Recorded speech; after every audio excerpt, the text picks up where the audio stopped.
Hola Sergio, ¿Qué ¿todo haces, bien? Luca? ¿Cómo estás? ¿Todo bien? Nada, primero gracias, te quería agradecer por esta mano que me estás dando y nada, también agradecerte porque tuviste un recorrido muy largo, fuiste campeón con Platense hace poco y nada, agradecerte, No, no hay por qué, no hay por qué. Esto es así, es una rueda todo, Luca. de verdad. Eh, bueno, primero que todo, te quería preguntar cómo fue tu infancia, ¿viste? Porque para que la gente sepa y poner un poco en contexto quién sos, de dónde venís. Bueno, yo soy Sergio Gómez. Inicié mis inferiores en mi proceso en el fútbol en Platense cuando tenía 12 años. Soy de un barrio que se llama San Antonio, en Granburg. Hasta los 5 años vivía en Fuerte Apache y bueno, nada, lo que tiene que ver mi infancia por ahí es la que pasan muchos chicos hoy en Argentina, ¿no? La mayoría que tratan de buscar ese sueño de cambiar su vida a través de correr atrás de una pelota. Me parece que tiene que ver con eso, salir del lugar de origen o del lugar humilde donde uno nació. Entonces me parece que mi infancia tiene que ver con eso, tiene que ver con una mamá que trabajaba todo el día, que se iba a la mañana, volvía a la noche. Por ahí mucho que tiene que ver con los niños de Argentina o de algunos lugares, no todos, pero de algunos lugares, y espero que eso sea cada vez menos, ¿no? Sí. Es como que el fútbol fue un lugar donde te refugiaste un poco Sí, también. es un poco el lugar donde uno se refugia o encuentra esa herramienta que no te das cuenta cuando son chicos, ese sueño que por ahí generó en un momento Maradona cuando sale de Villa Fiorito. Entonces como que eso fue un ejemplo a seguir para muchos chicos humildes de querer jugar al fútbol para tratar de salir de su lugar de origen, ¿no? Y poder tener una vida mejor. Me parece que Diego marcó eso en el fútbol. Y bueno, a veces siempre digo lo mismo, a veces lo que te toca y transformar tu vida depende de lo que uno haga. Eso, ya más adelante vamos a hablar del tema de la resiliencia, que después te voy a preguntar. Pero antes de llegar a Platense, ¿jugabas en algún club de barrio? Sí, en San Antonio, que quedaba justo enfrente de mi casa. San Antonio es una villita que queda ahí en Granburg y enfrente estaba la cancha. Entonces yo venía del colegio, hacía la tarea y me iba a jugar a la pelota y era mi único juguete, era ir a jugar a la pelota todo el tiempo. Entonces hoy se perdió mucho eso porque cada vez hay menos potreros, hay menos cancha de fútbol y hay un montón de otras distracciones, ¿no? Que tienen que ver con celulares, con PlayStation, con un montón de cosas que por ahí en un punto atentan contra la formación, porque en definitiva la formación antes de llegar a un club de fútbol de cancha de 11 vos tenías tu formación que tiene que ver con tu barrio, con el jugar a la pelota con amigos, estar todo el día pateando la pelota, tener esa creatividad. Yo creo que hay menos ahora porque hay otras distracciones que tienen que ver con la adaptación que tenemos que tener a esta nueva era. Sí, además antes estabas todo el tiempo jugando al fútbol en la calle, no estabas con las preocupaciones que por ahí hoy tenés. Sí, sí, es verdad. No sé si era más seguro. Considero que ahora es más seguro porque ahora tenemos muchas cámaras por todos lados, tenés asfalto por todos lados. Ha cambiado para bien un montón de otras situaciones, pero por ahí esas situaciones que han mejorado, por ahí también deja de haber esos potreros que había habitualmente, que todo el mundo lo utilizaba. O sea, por eso el juguete nuestro, la mayoría de los chicos del barrio era ese. Claro. Llegar y jugar a la pelota, usar la creatividad para armar con una bolsa de cebolla, armar la red y con unos palitos armar el arco. Jugabas con pelota de tenis, de trapo, de fútbol, porque obviamente no era que todos los chicos tenían una pelota, sino que había un vecino en el barrio que tenía esa pelota y dependía mucho de ese vecino, si no jugaba con lo que sea. Claro. ¿Y cómo llegas a Platense? ¿Te vas a probar? ¿Alguien te dice, anda a Platense que están haciendo pruebas? No, yo era como ahora, ¿no? Era muy loco, era muy fanático de fútbol, anotaba con qué equipo, cuántos goles hacía, todo el tiempo cuando jugaba ahí en San Antonio. Entonces dije que cuando terminaba, porque hasta cierta edad podés jugar al Babi, entonces dije cuando terminaba mi edad, que era los 12 años, terminaba mi edad de Babi, me iba a ir a probar. Lo más cercano era Platense, después River, después Vélez, más o menos lo que quedaba más o menos cerca, donde nosotros vivíamos, porque estamos bastante lejos de todos los clubes. Entonces lo que hicimos fue, con unos pibes del barrio, dijimos, che, vamos a probarnos a Platense. Yo ya lo había hecho y había quedado unos años antes, pero mi hermano no. Entonces no había quien me acompañe a entrenar, entonces no podía ir. Ya con 12 años, si bien hoy uno de mis hijos tiene 12 años, no lo dejaría hacer lo que yo hice, ni loco. Claro. Entonces nos agarramos con unos pibes, tomamos el tren y nos fuimos a probar. Fue así. y es un viaje que tenías que cruzar un campo que son más o menos 10, 12 cuadras, que eran más o menos, tomabas el tren y después bajar en la estación de Padilla y caminar hasta el predio de Platense 22 de ida y 22 de vuelta. Mirá. O sea, todo eso hicimos para ir a probarnos. Y fueron varios meses, pero por suerte tuve la posibilidad de quedar. Además me imagino la emoción tuya de saber que vas a jugar y todo. Más también el proceso que hiciste ahí. Sí, fue muy lindo porque imagínate la última prueba que me dijeron, esta es la última que queda, acá se define todo, tenía unas canilleras llenas de vírgenes, de santos, de todo para ver que me ayude y creo que había tenido un buen entrenamiento. Te sentís muy conectado con Dios, ¿no? Sí, porque en la vida que me tocó siempre vi la mano de Dios en un montón de situaciones que me han pasado, entonces creo mucho en Dios. No soy de ir a la iglesia, voy a una iglesia cristiana, una iglesia católica, no tengo problemas con eso porque considero que hay un solo Dios. Entonces tengo a mi hermano que es cristiano, pero voy donde sea, o sea, no tengo problemas con esas cosas, creo en Dios. Está bueno eso, igual, porque cuánta gente también que siente que le pasan cosas, así que busca y todo, se siente como que hay alguien, como por ejemplo Dios, que está ahí cuando le pasan esas ciertas de cosas. Sí, nosotros somos de buscar a Dios cuando no nos salen las cosas bien, ¿no? Yo trato de que no sea así, trato de agradecer siempre, todos los días, por lo que me da, por la posibilidad que tengo, por la salud de mis hijos, de mi esposa, por trabajar de lo que me gusta. Siempre soy de agradecer en todo momento. Me parece que eso es importante también y cuando salimos campeones lo primero que hice es agradecerle a Dios, ¿no? Por ejemplo, ¿siempre fuiste defensor o arrancaste mientras te iban moviendo los técnicos ahí en reserva? Porque uno por ahí va y dice, bueno, yo quiero ser delantero. No, toda mi vida fui volante.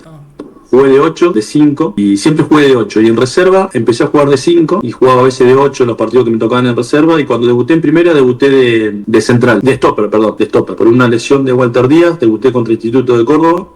A poner de central porque siento yo que era muy lento para pensar, tenía un solo perfil y demás, entonces me pusieron y obviamente me sobraba físicamente porque todas mis inferiores habían jugado de 8 y de 8 tenés que hacer el carril de punta a punta, en cambio de central es como que jugás en tu quinta, entonces me sobraba ahí para jugar de central físicamente y demás y tenía buena saltabilidad, entonces es como que todo encajaba y fue el Totó García y el Tero Di Carlo que me pusieron ahí de central, que agarraron interinamente, ellos eran jugador y técnico. ¿Y te acordás ese día que debutaste? Sí, fue impresionante. Tenía un miedo impresionante porque jugaba el Miliki Jiménez, que era el 9 de instituto, una bestia gigante. Y Platense hace 8 partidos que no ganaba. A los 13 minutos se lesiona Walter Díaz, se fisura una costilla y tengo que entrar así de repente. Y vas a la cancha y tenés que marcar. Y yo digo, entré, me acuerdo que se me secó la boca, que tenían terror. Y una vez que entré a la cancha, como que todo eso se fue yendo. Y gracias a Dios salí la figura del partido, ganamos 3-2 después de 8 partidos. O sea que todo el tiempo tenía esas cosas que me pasaban que eran atípicas. Bueno, también hiciste una carrera muy larga, estuviste en varios equipos. Te quería preguntar, sacando Platense, que fue donde vos te formaste y debutaste en primera, ¿cuál fue de los otros equipos que te sentiste más cómodo? Yo creo que en el que mejor me fue después, o sea, después de ahí quedé 6 meses parado, estuve muy mal porque mi representante en ese momento me decía que íbamos a ir de un lado al otro y pasaba el tiempo y me desesperé y después terminé quedando parado. Tuve 6 meses sin jugar, que fue muy duro, y terminé yendo a Villa Dálmine. Después en Dálmine me fueron las cosas bastante bien y pude ir a San Miguel. Y yo creo que San Miguel fue el club donde mejor me fue porque hice 9 goles ese torneo y después tuve la posibilidad de ir si bien no cobrábamos nunca, era un quilombo, la realidad es que futbolísticamente fue el club donde mejor me fue porque tuve la posibilidad de arreglar un mejor contrato el año siguiente. Entonces después anduve boyando por ahí porque siempre que me salía la posibilidad de ir afuera me daba miedo porque yo a los 18 años ya tenía un hijo, entonces me daba como temor esa complejidad. Tenía para ir a Indonesia, después ir a Paraguay, entonces en ese momento no era tan habitual como ahora que se van rápidamente, era te ibas y no sabías, no tenías más conexión, entonces ahora es mucho más fácil, ahora con las videollamadas, con todo, entonces es diferente por suerte, ¿no? ¿Y con qué técnico te sentiste más cómodo? Yo creo que en mi vida la mayoría de los entrenadores que pasaron te van dejando algo, ¿no? En inferiores recuerdo mucho, bueno, cuando yo tuve a Jorge Rodríguez, que habíamos salido, fue uno de los que me había elegido. Después Miguel Balmaceda, que se abocaba un poquito más en la técnica del jugador, de cómo tenías que pararte para que la pelota se eleve, un montón de cosas que para mí considero que eran muy importantes en ese momento y que tuvimos la posibilidad de salir campeón con él. Después en primera división yo creo que bueno, me ha marcado Trullet porque fue el que me había dado más, Carlos Trullet me había dado más continuidad, y después varios que he tenido, pero a todos yo le iba a sacando algo porque me interesaba mucho lo que tenía que ver con la técnica, la táctica, para qué se hacía cada trabajo, por qué, y sin darme cuenta era lo que estaba marcando mi futuro, que obviamente no sabía cuál iba a ser mi futuro, que tenía que ver con ser entrenador, ¿no? Que fue Oscar Santangelo y Roberto Daguerre que me dieron el empujoncito ese para que me anime a ser entrenador. Y de ahí de los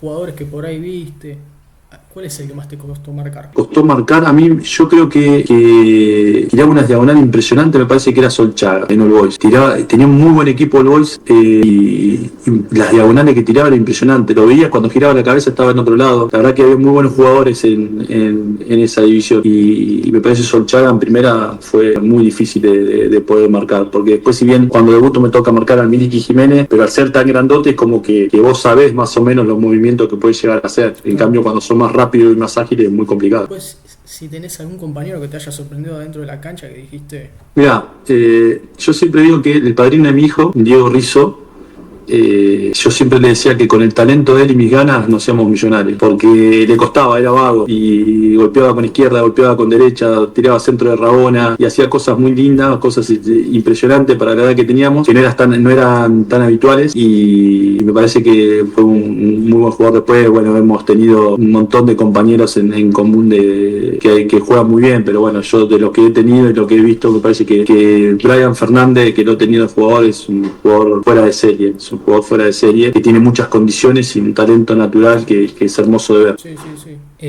Bueno, y avanzando un poco, fuiste ayudante de campo. Claro, arranqué con Oscar Santangelo, arranqué con él, la verdad que me abrió las puertas, igual que el gerenciador que hoy está en Real Pilar, César Mancilla, me dieron la posibilidad de estar ahí, porque en ese momento era muy común que te daban muchos meses en los clubes, entonces era normal que te daban 4 o 5 meses, y la verdad que con mi economía, en ese momento no lo podía hacer, y Fénix era un club que te pagaba el día, que no tenías problemas. Yo estuve 5 años en ese club y se pagaba los 10. Y una sola vez cobré el 11 porque 10 cayó domingo. Era impresionante. Entonces eso te da una tranquilidad económica que yo la necesitaba en ese momento. Entonces decidí ahí dejar de jugar y arrancar como ayudante de campo, y tuvimos la posibilidad de ir ascendiendo de categoría. Bueno, también para que la gente sepa, en una entrevista contás cómo te la rebuscabas para pagar el curso de técnico, que vendías ropa. Sí, en realidad siempre vendía de todo, ¿no? Porque de lo que iba saliendo, de lo que me ofrecían para que yo venda, era buen vendedor, entonces lo hacía, porque obviamente tenías que complementar al sueldo que tenía en el club con otro ingreso, porque si no era muy difícil de sostener. Y no podía derivar obviamente la plata que cobraba en el club para un curso de técnico, entonces hacía algo extra. Y por eso digo, la realidad es que es lo que te toca. No digo que me gustaba vender ropa, pero es lo que te toca. Yo digo que a veces uno tiene que hacer lo que no le gusta para conseguir el resultado que quiere, y es lo que hacía, me daba rédito, así que lo hacía con ganas porque era lo que me tocaba en ese momento. Claro. ¿Y a Flavio dónde lo conoces? En Fénix, ahí empezamos a hacer dupla al año siguiente que yo arranco, y tuvimos la posibilidad de salir campeones, de conocernos. Nos unió César Mancilla con Oscar Santangelo, porque Oscar es de Rosario y él le extrañaba y decía que en cualquier momento se iba a ir y íbamos a quedar nosotros como técnicos, y fue así tal cual. Y después también está esto de uno que se pregunta cómo hacen para organizarse, ¿viste? Al ser dupla, el tema de los cambios, uno se encarga de los centrales, otro de los delanteros. No, todos nos encargamos de todo. Si bien por la posición en la cual yo jugué en mi carrera, por ahí me aboco un poco más en la defensa, y Fabio por ahí un poco más en los volantes, en la parte ofensiva, pero en realidad todos los trabajos son complementarios, todos los trabajos son en conjuntos, entonces tratamos de que todos tengamos esa posibilidad de poder debatir, de fundamentar cada cambio, por qué y para qué. Lo que pasa es que ya van 14 años, entonces nos llevamos recontra bien y nos conocemos de memoria, y los cambios a veces lo decidimos yo o Fabio, a veces lo decide el ayudante de campo, entonces me parece que tiene que ver con el respeto que nos tenemos y con el cuerpo técnico y ese aura que generamos entre todos. A veces no te pasa que se los confunden o te dicen vos Orsi, vos Gómez, así. No, eso pasa todo el tiempo, pasa hasta el día de hoy. A veces voy con mi familia, estoy en un shopping o donde sea, y me dicen, no, si no podemos sacar una foto, y me causa gracia, no le digo yo soy Gómez, ¿no? Pero me saco y digo, listo, ya está, no pasa nada, no me molesta. Bueno, también les tocó ascender con Flandria a la B Metropolitana. Te quería preguntar, ¿qué tenía ese Flandria? cómo era ese grupo. Yo creo que lo que tenía era una fortaleza mental que fue la que se generó en Platense en los playoffs. Sabías que con ese equipo ibas a donde sea y no perdías, que el equipo se entregaba. Entonces eso es impagable. Cuando vos sentís como entrenador esa situación, pues sí, este equipo lo tenés que matar para ganarle un partido, y eso es lo que se sentía en Flandria. Por eso consiguió algo como se consiguió en Platense, histórico, que nunca le había pasado. En Flandria salir campeón y jugar en la B Nacional, que nunca lo había hecho, y Platense salir campeón en primera división por primera vez en su historia. O sea, hay un montón de componentes que generan esa situación, obviamente, que tiene que ver con el trabajo. No es que vos decís, che, hoy me siento bien, entonces el equipo no va a perder. No, obviamente todo eso lo respalda un trabajo, un día a día, un manejo de grupo que tiene que ser fundamental. ¿Y algún jugador ahí de Flandria que te haya sorprendido? Hubo mucho. De hecho, de ese equipo está William Rivero, todavía jugando en el exterior. Y hay varios chicos que en ese equipo jugaban muy bien. Pero me parece que el liderazgo que marcábamos con Leonardo Grifo, que era el arquero, el capitán en ese momento, cuando vos tenés un capitán que habla el mismo idioma, es todo mucho más fácil. Y me parece que ahí sucedió. De ahí vamos al Almagro. De Almagro vamos a San Martín de Tucumán. De San Martín de Tucumán a Ferro. De Ferro ahí a Godoy Cruz. De Godoy Cruz a Atlético y de Atlético a Platense.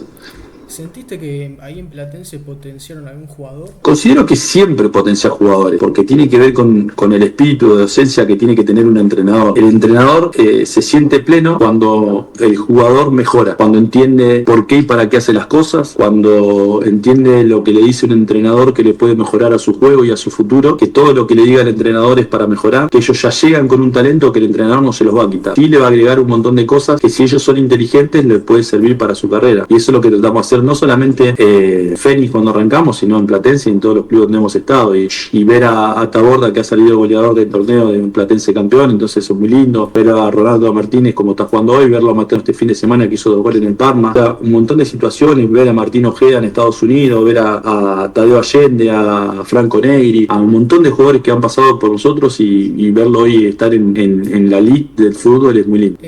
Y también vos hablás del tema de saber cómo está el jugador y todo. Hay que darle importancia al aspecto humano del jugador antes del partido. Considero que la parte de manejo de grupo, si bien la estrategia, la táctica es importante, la parte física obviamente también, me parece que poder llegarle a un jugador y siempre llegarle con la verdad, considero que es muy importante el manejo de grupo, ser cercano al jugador, saber qué es lo que está pesando, cuáles son sus dolores, cuáles son sus pesares, cómo es el día a día, cómo se compone su familia, de dónde viene. Eso te hace entender las reacciones que puede llegar a tener, ¿entendés? Entonces su accionar a veces tiene que ver con todo lo que lo rodea o el momento que está pasando. Es que también el tema del manejo de grupo, el tema de los egos, de las diferencias, todo es un conjunto de cosas que te puede llegar a pasar. Sí, a ver, creo que todos tenemos nuestro ego, ¿no? Que todos queremos, en el ámbito laboral queremos sentirnos que podemos mejorar, que por ahí a veces ser hasta narcisista, sentirnos que somos lindos, que somos exitosos, y yo creo que controlar eso es la clave de todo, porque si bien nosotros ahora somos los últimos campeones del fútbol argentino, eso no indica nada. Si bien es muy lindo lo que has vivido, pero todo el tiempo tenés que ir tratando de mejorar eso. Aunque mejorar eso, ¿cómo sería? O sea, ¿qué sería? Salir campeón de la Sudamericana, de la Copa Argentina, de la Libertadores. O sea, es muy alto lo que se ha logrado ahora. Entonces, manejar ese ego, y independientemente de lo que hayas conseguido, no sentirte más que nadie, es importante. Es importante, y tener la humildad para tratar de hablar con quien sea, y entender que una nota que das es una colaboración para poder cambiar la vida, la carrera o la imagen de otra persona. O sea, la ayudar, yo creo que siempre trata de controlar tu ego al máximo. Claro. Sí, está bueno eso que decís, porque también es un mensaje que por ahí desde el otro lado la gente escucha y... Es algo que uno va viviendo. A ver, nosotros nos encontramos ahora charlando, me pediste una nota, me gustó mucho la insistencia, entonces vos nos vemos dentro de 20 años y sos uno de los periodistas más exitosos que hay en Argentina. Y me gustaría que en ese momento tenga la misma humildad y la misma insistencia que tuviste ahora para poder conseguir una nota. Entonces, eso es lo que yo entiendo, o sea, ponerse en el lugar del otro y ser empático. Eso es lo que tratamos de hacer con Fabio, porque nosotros siempre hemos estado en otro lado, hemos dirigido la D y nos gustaba que no hagan nota y demás, porque en ese momento vos soñás con estar en primera división. Ahora en primera división tenés que tener la misma humildad que tenías en la D. Entonces, la esencia de las personas considero que no deben cambiar. Sí, es que bueno, yo también hablaba con Santiago Ladino, que fue jugador de Banfield, y nada, él también me decía que al ascenso, habría que darle más importancia también, porque es un campeonato largo, llega uno a la A, y imagínate anímicamente lo que es para el otro equipo volver a arrancar de cero. Hay uno que prácticamente es el exitoso y después los demás fracasan, ¿no? Dos. Entonces, a veces uno tiene que medir qué es el fracaso y qué es el éxito. O sea, los otros 37 equipos, ¿qué pasó? ¿Son un fracaso? No. Yo creo que cuando uno inicia el torneo siempre tenés el sueño de querer salir campeón, como le ha pasado a Platense cuando arrancamos este torneo. Y considero que se le da bastante importancia hoy al ascenso, porque hoy no necesitas jugar en primera para irte al exterior.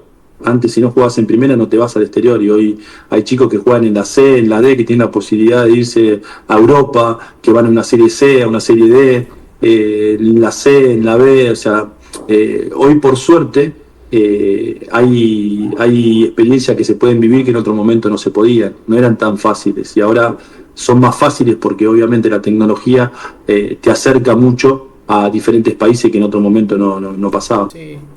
Y también, ¿vos qué sentís? ¿Qué aspectos de la vida cotidiana te da el ascenso? A ver, no sé si es el ascenso o es mi forma de vida o es como yo vivo o como yo amo el fútbol. Yo no trato de no recostarme en la queja. Jamás me vas a escuchar que me esté quejando. Sí exigiendo, pero jamás me vas a escuchar que me queje si no están en condiciones. No, yo trato de exigir, pero en el momento que estoy entrenando, si la cancha está mala, listo, lo hacemos igual. Sí, y tratamos de todo el tiempo de hacerla buena, de que se genere un buen ámbito laboral, aunque las condiciones a veces no son las deseadas, lo que necesita un jugador de primera división, estamos de acuerdo. Entonces creo que el ascenso te da esa resiliencia todo el tiempo de, bueno, vamos, che, y no está bien esto, y vamos. Eso no tiene que confundirse con que es acomode lugar, porque te puede pasar una que otra vez que con unas condiciones que no son las óptimas podés salir campeón. Claro, sí, puede pasar, pero son las menos, es la realidad. Claro, no, obvio.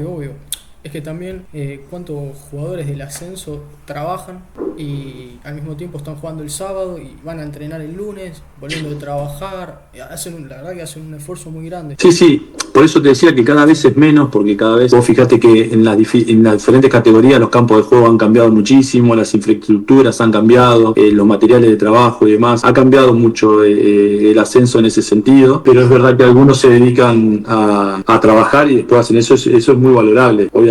Por eso digo que a veces es lo que te toca y lo que tratan de hacer los futbolistas que están jugando en el ascenso para poder construir su sueño, que es poder jugar en primera división y poder vivir de lo que le gusta. Por eso te decía anteriormente que yo soy un agradecido, no me quejo porque vivo de lo que me gusta y encima me pagan, tengo ese privilegio. Sí, yo también pienso en los equipos del ascenso también, que por ahí les toca jugar en la Copa Argentina contra, no sé, River, Boca, Racing, que es un momento único. Sí, es un momento único que tenés para mostrarte. Nosotros lo hemos vivido desde ese lado y ahora lo vivimos desde este lado. O sea, ¿qué quiero decir con esto? Que antes nosotros éramos el equipo del ascenso, que era tu oportunidad única y irrepetible, ¿no? Y ahora de este lado sabemos que es una posibilidad que la vas a competir todos los años, pero que juega contra equipos que es la oportunidad única y irrepetible. Entonces es una lucha del inconsciente contra el consciente. ¿Por qué? Porque el jugador de primera por ahí tiende a relajarse un poco. Por eso a veces pasan esos batacazos que suelen suceder, que están muy lindos que pasen, pero nosotros tratamos de trabajar para que a nosotros no nos suceda. Nosotros hemos competido en Copa Argentina con equipos que estaban en otra división y nos ha costado muchísimo. Entonces todo el tiempo tratamos de inculcarle al jugador de que es el partido único y repetible para estos chicos que se van a tratar de matar contra el equipo de primera. Y nosotros tenemos que tratar de no regalar esa oportunidad que te da el fútbol de poder competir y poder pasar de fase. Entonces es una lucha constante contra el inconsciente. Sí, es verdad eso. Yo también a veces pienso, viendo equipos así, y viste, uno dice, por ahí si va a buscar algún jugador del ascenso, con el hambre que tienen, todo, por ahí el equipo andaría diferente. Sí, hay muchos casos ahora, por suerte hay muchísimos casos más, que es lo que te decía anteriormente. Lo importante de esto es lo que te dije al principio. Vamos a hacer futurología, que vos en 20 años seas el periodista más exitoso de la Argentina y dejes de hacer las cosas que te llevaron a eso. Y el futbolista de ascenso tiene ese plus. Siente que quiere ser algo, que todo el tiempo quiere llegar y no llega, entonces todo el tiempo te exigís al máximo, ¿entendés? Yo siempre marco el mismo ejemplo, que hay un montón de jugadores, ¿no? Pero de Sala y Maravilla Martínez, son dos chicos que obviamente se iniciaron en el ascenso y que cada partido que vos lo ves, pues sí, che, parece que es su último partido, es su oportunidad única y irrepetible. Entonces eso es lo que vos transmitís y a mí me encantan los dos porque tienen ese paralelismo y ese hambre de gloria que no me gustaría perder nunca. Y por ejemplo, a la hora de plantear el equipo con Flavio, ¿Te pasó por ahí? ¿Entras en una discusión y eso? ¿O casi siempre se ponían de acuerdo? No, pasa mucho. La construcción arranca en no estar de acuerdo, ¿entendés? El aprendizaje está ahí, en no estar de acuerdo, en fundamentar, para poder llegar a un acuerdo, fundamentar por qué y para qué cada cosa que uno opina o propone. Entonces yo considero que eso nos hizo crecer a nosotros, no solamente a nosotros dos que somos la cara del cuerpo técnico con Fabio, sino al resto del cuerpo técnico, que son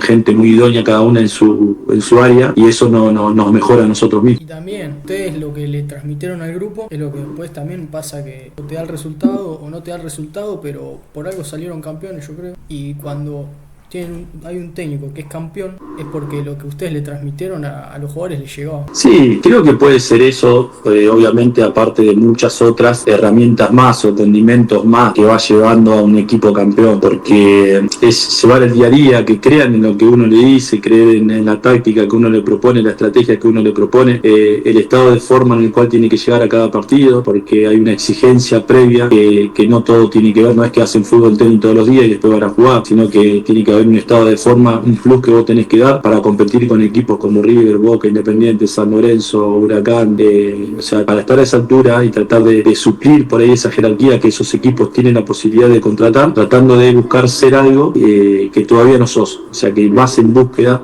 entonces eso te hace todo el tiempo un mejor jugador. Sí, también, qué importancia también lo físico hoy, que por ahí si no estás bien físicamente. Sí, nosotros siempre hablamos de la intensidad, pero todo el tiempo se confunden, que se creen que la intensidad va de la mano con correr. No, de la intensidad, de vivir la vida con intensidad, de vivir el juego con intensidad, de estar todos tus sentidos activos en el momento que tengas que tomar una decisión, que tenga las herramientas para que vos puedas tomar la mejor decisión también. Entonces me parece que la intensidad tiene que ver cómo lo vivís el día a día y cómo vivís, o sea, haciendo cada cosa en el momento que tiene que ser. ¿Te llegaron ofertas? La mayoría de las cosas siempre le llegan a nuestros representantes, y las que nos llegan a nosotros las vamos derivando. Han llegado algunas cosas que son del exterior, algunas que hemos descartado y otras que van llegando y quedan ahí, porque la idea nuestra siempre es esperar una oportunidad en nuestro país y tener un desafío grande, ¿no? Acá en nuestro país, y si se da la posibilidad de ir afuera, no tendríamos problemas, siempre y cuando sea algo que nosotros tenemos que sentir de que es esa posibilidad para tratar de ir en búsqueda de algo importante, porque me parece que en definitiva lo que te va moviendo son los desafíos, los logros que uno quiere conseguir. ¿Y les pasó de que por ahí iban a buscar a uno solo? No, en un momento trabajando hay una anécdota que nos llaman, nosotros estábamos con club y dice, pero no puede venir aunque sea uno de los dos, y la verdad que dijimos no, porque fue graciosa la anécdota, porque nos insistían, nosotros con trabajo no nos fuimos, nunca lo hemos hecho, y nos llamaban mientras estábamos trabajando, y como estábamos trabajando pedían si podía ir uno de los dos. La verdad que no, es difícil que pase eso. ¿Qué se siente para vos salir campeón con Platense, ya que arrancaste desde chico?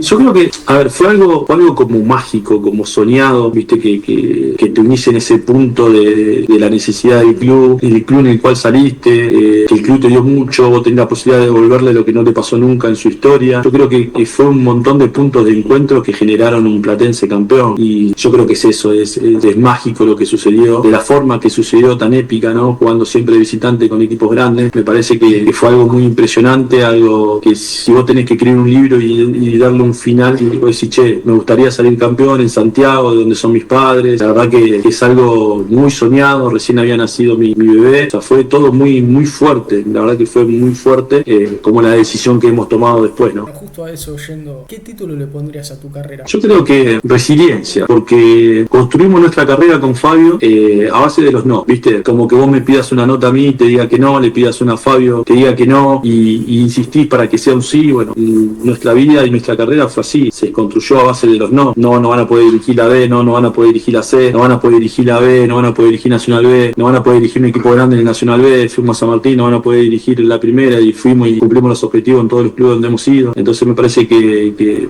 fuimos muy resilientes a cada no. Pero ahí está el caso de la residencia, de seguir.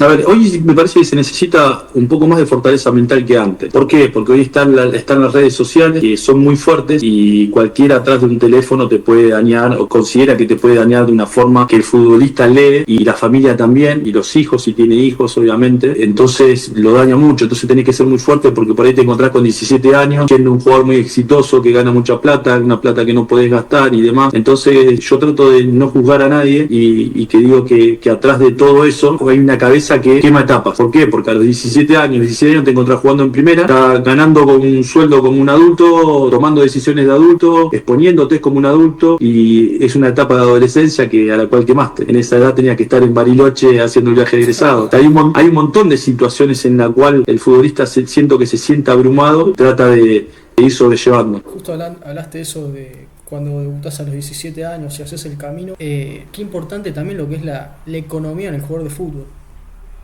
Sí, a ver, todo obviamente ven la obra realizada cuando el jugador juega en primera, y ahí lo conoces y después empezás a conocer su historia, pero me parece que hay un proceso anterior que de mucho esfuerzo. Hay muchos jugadores que vienen del interior. Yo he hablado con muchos, es el caso más reciente de Taborda, que se vino muy chiquito de Gualeguay, y vos decís, che, tan chiquito en la pensión del club y demás, y es un esfuerzo sin ver tu familia, pero bueno, a veces son decisiones que tanto la familia como todo el entorno tiene que tomar para ver si ese niño en ese momento quiere hacer ese esfuerzo de venir a vivir a Buenos Aires para perseguir sus sueños. O sea, no es tan fácil. Entonces yo creo que todo es mucho más amplio, y abrís una capa y hay otra, abrís otra capa y hay otra, que termina siendo todo mucho más profundo. Es que también, porque uno dice, la carrera del futbolista es larga, pero tenés 18 años y por ahí a los 35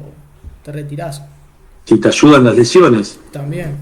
Porque Fabio dejó de jugar a los 24 o 25 años. Se rompió 2 veces cada rodilla y no pudo jugar más. O sea, a veces también tenés que tener la suerte esa de no lesionarte, aunque cada año que va pasando hay un montón de tecnología en la cual hay un montón de preventivos para que eso deje de suceder, y van estudiando año a año y cada vez hay cosas mejores, pero bueno, las lesiones siguen igual, la rotura de ligamentos siguen igual. Entonces hoy es una de las lesiones más complicadas para el jugador de fútbol. Justo te metí lo de la economía, porque vive de un sueldo el jugador de fútbol cuando juega. Yo cuando me toca aconsejar, que no soy nadie para dar un consejo, pero a veces de vez en cuando lo da, yo siempre le digo a los padres cuando son niñitos, le digo que estudien. ¿Qué tienen que hacer? Que estudien. ¿Y qué más? Que estudien. ¿Por qué? Porque para jugar en primera división no sabes cuánto tiempo falta, y después, una vez que vos jugás, después tus herramientas es el estudio, es tu arma. Porque si llegaste a primera, a los 35 años, con suerte, o un poquito más, o un poquito menos, dejá de jugar. Y tenés que tener, si no, porque la mayoría de los jugadores no son millonarios. Porque a veces tienen la fantasía de que cada uno que juega en primera división es millonario. No es así.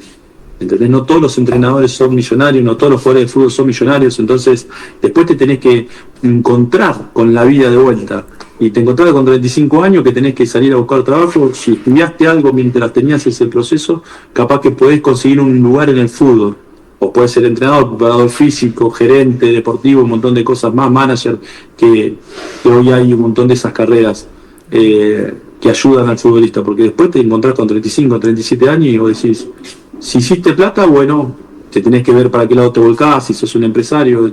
Si no hiciste plata, tenés que salir a laburar. ¿Y laburar de qué? Empezar el oficio a los 37, 38 años, complicado. ¿Y qué pasa? Si tarda mucho ese proceso, la cabeza es lo que manda hoy en día, y sentirte útil en tu vida, teniendo plata o no teniendo plata, es fundamental. Vos te tenés que sentir útil. ¿Por qué? Vos podés ser millonario, pero ¿qué haces? Te levantás y ¿qué haces? ¿Vivís de qué? ¿Qué haces? O sea, ¿cuál es la zanahoria que vos vas a buscar todos los días? O sea, me parece que tiene que ver con eso también. Por eso al futbolista le cuesta mucho el proceso después de dejarlo, porque no tenés para dónde correr. O sea, de repente tenés una rutina de 20, 25 años yendo a entrenar, y después te encontrás que estás en tu casa sin hacer nada. Entonces a veces tiene que ver con la utilidad que nosotros le demos a nuestra cabeza para seguir por este camino. Te quería hacer un ping pong. ¿Vale? Un club que te marcó. Flandria. Jugador que te hubiera gustado dirigir. Espero que me dé la vida Messi. Partido, más emocionante que hayas visto como DT. El de la final de la Copa del Mundo, ahora. Ídolo del fútbol. Ídolo del fútbol, Messi. El gol que más gritaste como técnico. La verdad que no recuerdo, son muchísimos que lo he gritado como un loco. El de la final de Santiago, vamos para. El partido yo ya me había imaginado, previo a San Lorenzo, qué iba a pasar, qué iba a hacer, a quién iba a agradecer, cómo iba a agradecer, qué iba a pasar, y sin querer tenía el gorrito de mi bebé en el bolsillo que me lo había puesto mi esposa, y la tierra que representaba de mi sangre, ¿no? Que son mis padres. la visualización, uno lo que se imagina después también que se haga realidad, creo que es algo muy importante también. Yo vivo de esa forma. Yo, dentro de cómo soy, trato de ser un tipo positivo, creer que siempre voy a ganar. O sea, yo voy a jugar a cualquier cancha y creo que voy a ganar. O sea, nosotros no nos importaba, a mí no me importaba, yo voy a jugar con River en cancha de River y yo pienso que voy a ganar. Y he ido a jugar a la cancha de Boca y pienso que voy a ganar. O sea, jamás me dice, vamos a jugar con Boca, podemos llegar, no, siempre creo que voy a ganar. Y trato de transmitirle eso al jugador, que si el día que no crea eso, que voy a ganar, me quedo en mi casa. O sea, es el momento de dejar la carrera. Muchas gracias. Bueno, no hay por qué, no hay por qué, ha sido un gusto. Voy a saludar a la gente también para que te conozca. Bueno, estuvimos con Sergio Omar Gómez, técnico de Platense. Estuvimos repasando un poco la historia, la trayectoria en los clubes y nada, también hablando un poco de esto de la psicología del fútbol, de la mentalidad, creo que es algo muy bueno. Y como última pregunta, ¿qué es para vos la resiliencia? Yo considero que es todo, o sea, no solamente en el fútbol, sino en la vida, porque obviamente en la vida nos van pasando sucesos que a veces te dan esas ganas de decir, bajar los brazos, no quiero luchar más, y todo el tiempo te tenés que levantar. Siempre digo lo mismo, en el piso nunca, siempre uno tiene que tratar de levantarse, porque siempre la vida se trata de eso. No siempre pasa lo que quiero, es simple eso, no siempre pasa lo que yo quiero que pase. Entonces, la vida es una adaptación también a las circunstancias que van sucediendo, y la resiliencia a esas cosas malas que van pasando es recontra importante, porque es la búsqueda de nuestra tranquilidad, de nuestra paz mental, de nuestra felicidad, y me parece que la felicidad depende de lo que hagamos día a día, de lo que construyamos.